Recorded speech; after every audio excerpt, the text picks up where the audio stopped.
Hi friends, welcome to unique designer. இன்றைக்கி first day வந்து நம்ம என்ன பார்க்க போகிறோம்னா சிம்பிள் புட்டா தான் பார்க்க போகிறோம். இப்போ ப்ளவுஸ் இருக்குது அப்படின்னா நம்ம அதில் சிம்பிளாக ஒரு புட்டாஸ் போடணும்னா இதை ட்ரை பண்ணி பார்க்கலாம். இப்போ உங்ககிட்ட இருக்கிற சின்ன ஸ்டோன் ஏதாவது இருந்துச்சுன்னா ஃபஸ்ட்டு அதை எடுத்துக்கோங்க. நான் ஹோல் இருக்க ஸ்டோனை எடுக்கிறேன், ஏன்னா வந்து அது ஒட்ட தேவையில்ல. டக்குன்னு நம்ம வந்து ஒரு த்ரெட் யூஸ் பண்ணி எண்ணாட் போட்டு நம்ம ஸ்டார்ட் பண்ணிடலாம் ரெண்டு சைடும். அதுவும் அதே கலர் யூஸ் பண்ணும்போது உங்களுக்கு வந்து அந்த ஸ்டோன் வந்து நீங்கள் ஒட்டியிருக்கிற மாதிரி தான் தெரியும், அந்த த்ரெட்டும் தெரியாது. நான் உங்களுக்கு தெரியணுன்றதுக்காக வேறு த்ரெட் யூஸ் பண்ணியிருக்கேன்.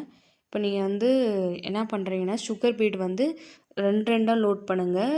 ஒரு சில 3-4 கூட போடுவாங்க. அப்படி போட்டிங்கன்னா கொஞ்சம் நகர்ந்துடும். 2-2 லோட் பண்ணி போடுங்க, அப்போ நல்லாயிருக்கும். ஃபைனல் ஃபினிஷிங்கும் சூப்பராக இருக்கும். நீங்கள் ட்ரை பண்ணி பாருங்கள். நான் இது போட்டு முடிச்சிட்டப்பறம் ரிசல்ட்டு காட்டுறேன். ஃபைனலாக எண்ணாட் போட்டுக்குவோம். அந்த ரவுண்ட் ஷேப் சூப்பராக இருக்கும். இப்போ அதே கலர் த்ரெட் யூஸ் பண்ணும்போது த்ரெட்டு கூட தெரியாது, ரொம்ப நல்லாயிருக்கும். ட்ரை பண்ணி பாருங்கள்.